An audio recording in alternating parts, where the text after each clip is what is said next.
Shalom. Sebagai orang Kristen, setiap minggu kita sering kali atau bahkan selalu mengikuti ibadah, baik secara onsite maupun secara live streaming. Dalam ibadah-ibadah seperti itu pasti ada penyampaian firman Tuhan atau yang biasa disebut dengan khotbah. Dari penyampaian firman Tuhan tersebut pasti menimbulkan reaksi pada pendengarnya. Ada yang menanggapinya dengan sukacita, ada yang juga tidak senang karena aibnya dibuka, atau bahkan menanggapinya dengan biasa saja. Nah, kali ini kita akan mempelajari apa saja tipe orang Kristen dalam mendengarkan khotbah yang sudah dijabarkan dengan sangat jelas di Alkitab.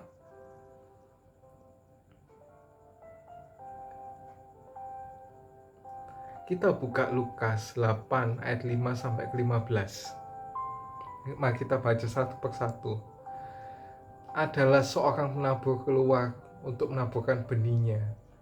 Pada waktu menabur, sebagian benih itu jatuh di pinggir jalan, lalu diinjak orang dan burung-burung di udara makannya sampai habis. Sebagian jatuh di tanah berbatu-batu, dan setelah ia tumbuh, ia menjadi kering karena tidak mendapat air. Sebagian lagi jatuh di tengah semak duri, dan semak duri itu tumbuh bersama-sama dan menghimpitnya sampai mati. Dan sebagian jatuh di tanah yang baik, dan setelah tumbuh berbuah 100 kali lipat. Setelah berkata demikian, Yesus berseru, siapa yang mempunyai telinga untuk mendengar, hendaklah ia mendengar. Murid-muridnya bertanya kepadanya, apa maksud perumpamaan itu? Lalu ia menjawab, kepadamu diberi karunia untuk mengetahui rahasia kerajaan Allah, tapi kepada orang lain hal itu diberikan dalam perumpamaan, supaya sekalipun memandang, mereka tidak melihat, dan sekalipun mendengar, mereka tidak mengerti.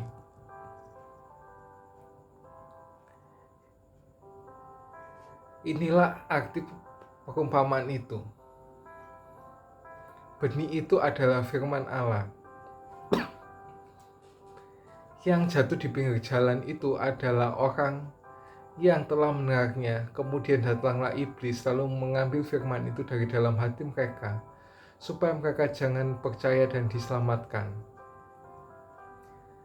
Yang jatuh di tanah berbatu-batu itu ialah orang yang setelah mendengar firman itu menerimanya dengan gembira, tetapi mereka itu tidak berakar. Mereka percaya sebentar saja dan dalam masa pencobaan mereka murtad. Yang jatuh dalam semak duri ialah orang yang telah mendengar firman itu dan dalam pertumbuhan. Selanjutnya mereka terhimpit oleh kekhawatiran dan kekayaan dan kenikmatan hidup, sehingga mereka tidak menghasilkan buah yang matang. Yang jatuh di tanah yang baik itu ialah orang yang setelah mendengar firman itu nyimpannya dalam hati yang baik dan mengeluarkan buah dalam ketekunan. Nah, kenapa sih hati kita itu disebut sebagai tanah? Nah, Yesus sendiri menjelaskan bahwa tanah adalah hati para pendengarnya, karena hati itu menunjukkan keadaan orang itu. Karena berdasarkan salah satu pengertian yang ada di Kamus Besar Bahasa Indonesia, yang mengartikan tanah itu menunjukkan kondisi di suatu tempat. Nah, perbedaan tanah atau hati didasarkan pada kesediaan setiap orang untuk menerima benih firman Tuhan. Yesus menempatkan tanggung jawab itu untuk menanggapi penaburannya kepada para pendengarnya. Nah, perumpamaan itu apa sih? Ada suatu cerita atau ilustrasi Yesus yang menggunakan cerita kehidupan sehari-hari yang mudah dimengerti orang untuk menyampaikan pandangan Injil, kekekalan, pandangan surga, dan pandangan dari sudut pandang iman, supaya kita dapat mengaplikasikannya dalam kehidupan kita.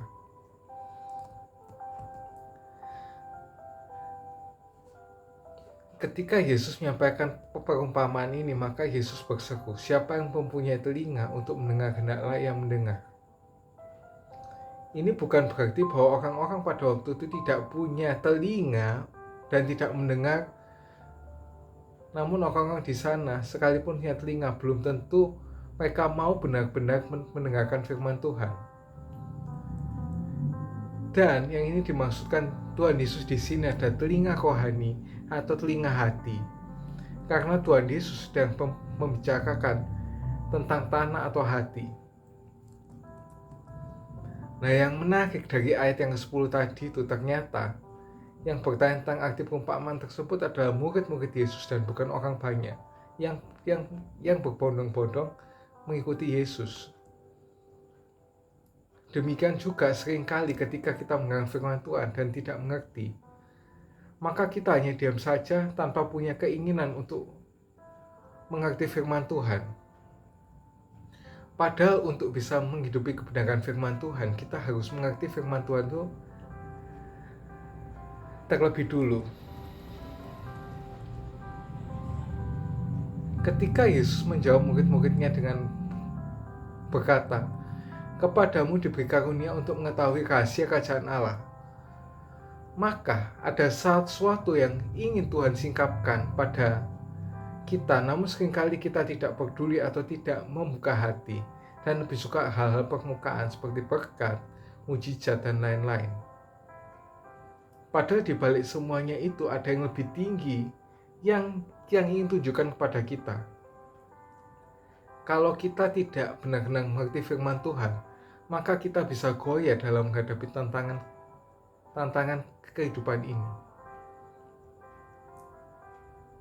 Dari ayat-ayat selanjutnya dikatakan kepada orang-orang lain, hal itu diberitakan dalam perumpamaan, supaya sekalipun memandang mereka tidak melihat, dan sekalipun mereka mendengar mereka tidak mengerti. Dan memang ada model-model orang seperti ini, yaitu memandang tapi tidak melihat, dan mendengar namun tidak mengerti. Biarlah kita tidak seperti itu, namun menjadi orang yang tidak hanya memandang tapi melihat, tidak hanya mendengar namun mengerti. Nah, kata mengerti di sini sebenarnya memiliki arti yang dalam, yaitu tuhno atau bahasa aslinya menggunakan kata ginosko, yang artinya itu mengenal secara intim, seperti pasangan suami istri. Yesus ingin supaya kita tidak hanya mengenalnya dari jauh atau mengenal tentang doktrin tentang Tuhan, namun ia ingin menjadi bagian dalam hidup kita. Banyak orang yang beribadah dan datang ke gereja dari tahun ke tahun, namun tidak pernah menghidupinya, karena mereka tidak memiliki pengenalan yang intim dengan Tuhan.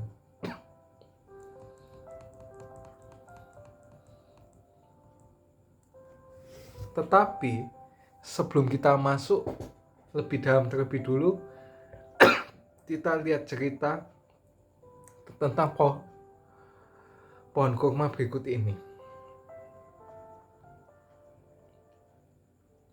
Pohon Metusala yang tumbuh dari biji yang berusia 2000 tahun ternyata tumbuh dengan baik. Tingginya itu mencapai 1,2 meter dalam 26 bulan. Pohon yang indah, kata Sarah Salon tentang pohon palem kurma tersebut, yang induknya mungkin menjadi sumber makanan bagi orang Yahudi yang terkepung di Masada, 43 km sebelah tenggara Yerusalem pada 2000 tahun silam. Pohon kecil itu tumbuh pada 2005 dan tunas biji kurma yang ditemukan di benteng Masada. Daerah itu adalah tempat orang-orang Yahudi pemberontak memilih untuk bunuh diri daripada menyerah kepada tentara Romawi yang menyerang mereka. Pengukuran radiokarbon terhadap biji yang menggantung pada akarnya itu, juga beberapa biji lain yang tidak bertunas mengindikasikan mereka berumur 2000 tahun. Ini menjadikan biji kurma tersebut sebagai biji tertua yang bisa bertunas dan tumbuh. Pohon kurma itu diberi nama Metusala dari nama orang tertua di Alkitab. Pengukuran radiokarbon itu juga mengungkapkan bahwa biji tersebut berasal dari masa pengapungan benteng kuno pada tahun 73 Masehi dan ditemukan dalam ruang penyimpanan. Biji itu terkubur di bawah tumpukan puing di puncak situs arkeologi Masada. Biji-biji kurma yang ditemukan dalam penggalian 40 tahun lalu itu tersimpan dalam laci, sehingga akhirnya Sarah Salen dan timnya memutuskan untuk menyerahkannya kepada Elaine Soloway, spesialis tumbuhan di Arava Institute of Environment di Kibbutz Ketura, Israel. Biji itu diberi pupuk, kemudian ditanam dan bertumbuh. Nah, dari cerita ini kita belajar bahwa biji itu akan selalu tumbuh tergantung dari tanahnya. Dan hari ini kita akan belajar tentang penabur yang bicara seorang hamba Tuhan atau firman yang kita baca. Dan ini juga menyeratkan bahwa kalau biji yang 2000 tahun yang lalu bisa ditanam sekarang bisa tumbuh, maka firman Tuhan yang sudah ada sejak 2000 lebih tahun yang lalu itu akan tetap bisa tumbuh di tanah hati kita. Nah, sekarang kita belajar jenis-jenis tanah hati manusia yang berupa tipe-tipenya itu tadi ya.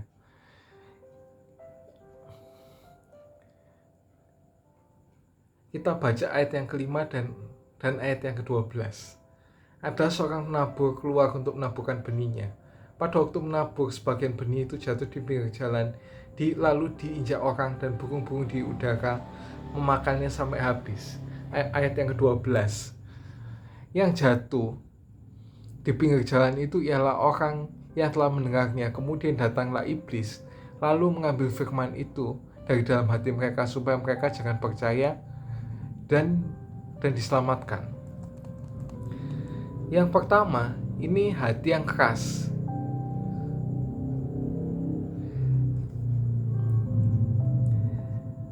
Hati yang keras itu mewakili orang yang mendengar firman Tuhan namun tidak pernah benar-benar percaya. Karena itu ketika firman Tuhan diberitakan, iblis langsung mengambil benih-benih tersebut agar tidak tumbuh di hati orang tersebut. Sebab iblis berusaha mencurinya supaya hidup kita menjadi goyah. Dan dia mencurinya lewat pikiran kita. 1 Petrus 5 ayat 7-9. Serahkanlah segala kekhawatiranmu kepadanya, sebab ia yang memelihara kamu. Sadarlah dan berjaga-jagalah. Lawanmu si iblis berjalan keliling, sama seperti singa yang mengaum-ngaum dan mencari orang yang dapat ditelannya. Lawan kita itu iblis, itu seperti singa yang mencari orang yang dapat ditelannya. Dan orang yang dapat ditelannya adalah orang yang hidup dalam kekhawatiran. Sebab itu janganlah kita khawatir, namun percayalah bahwa Tuhan itu berdaulat dan bekerja dalam segala sesuatu yang mendatangkan kebaikan bagi kita, serta rencananya itu sempurna. Nah, yang kedua, kita baca ayat yang ke-6 dan ayat yang ke-13 tadi itu. Sebagian jatuh di tanah yang berbatu-batu, dan setelah tumbuh ia menjadi kering karena tidak mendapat air. Ayat yang ke-13, yang jatuh di tanah berbatu-batu itu adalah orang yang setelah mendengar firman itu menerimanya dengan gembira, tetapi mereka tidak berakar. Mereka percaya sebentar saja dalam masa percobaan, lalu mereka murtad. Lalu ada hati yang dangkal. Yang kedua itu tipenya hati yang dangkal. Itulah benih yang jatuh di tanah berbatu-batu. Artinya, orang yang mendengarkan firman Tuhan dan menerimanya dengan sukacita, tapi karena akarnya tidak menopangnya, maka mereka menjadi layu. Dan ini kenapa kok nggak bisa tumbuh? Karena kalau tanah yang berbatu itu pasti akarnya itu gak bisa dalam, karena batunya itu nyimpit terus gitu loh. Banyak orang yang mendengarkan firman Tuhan dan menerimanya dengan gembira, namun tidak berakar, sehingga ketika ada masa pencobaan, masa kesukaran, ada beban masalah dan badai kehidupan, maka akhirnya mereka meninggalkan ajaran yang mereka dengar. Sebab disinilah berakar itu penting. Nah, untuk berakar, kita perlu tertanam dalam gereja lokal. Dan tidak cukup beribadah di hari Minggu saja, namun kita bertumbuh melalui pengajaran-pengajaran yang kita terima, yang juga perlu dihidupi. Selain itu, untuk berakar kita perlu persekutuan dengan orang percaya lain, supaya pada waktu kita lemah ada yang menguatkan kita. Terus tipe yang ketiga kita baca di ayat yang ke-7 dan ayat yang ke-14. Sebagian lagi jatuh di tanah semak duri, dan semak duri itu tumbuh bersama-sama dan ngipitnya sampai mati. Ayat yang ke-14, yang jatuh dalam semak duri ialah orang telah mendengar firman itu, dan dalam pertumbuhan selanjutnya mereka terhimpit oleh kekhawatiran dan kekayaan dan kenikmatan hidup, sehingga mereka tidak menghasilkan buah yang matang. Yang berikutnya adalah hati yang penuh sesak,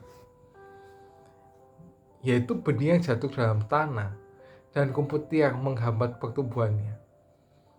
Pelan-pelan dan pasti, orang-orang ini yang sibuk dengan kekhawatiran dan kekayaan dunia kehilangan minat terhadap hal yang berkaitan dengan Allah.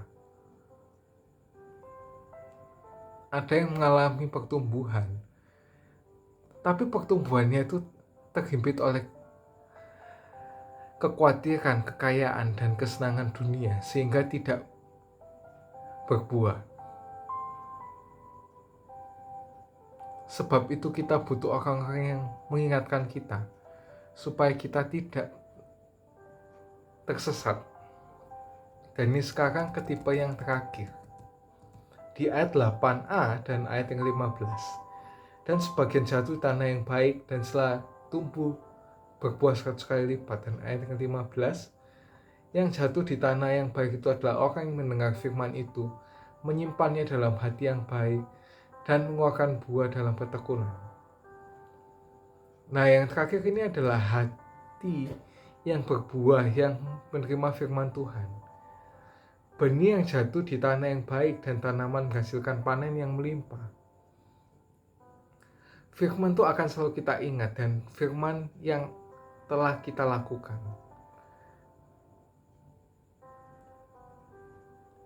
Saat kita mendengar firman, lalu kita praktekkan dan hidupi, maka firman itu akan mendarah daging dalam hidup kita, sehingga hidup kita akan berbuah.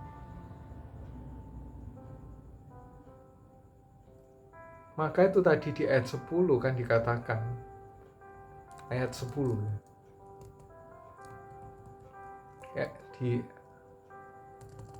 ayat 10 dikatakan bahwa Yesus berkata kepadamu, kamu diberi karunia untuk mengatur rahasia kerajaan Allah. Dan rahasia itu adalah bahwa firman itu adalah Yesus sendiri. Seperti yang dikatakan di Yohanes 1 ayat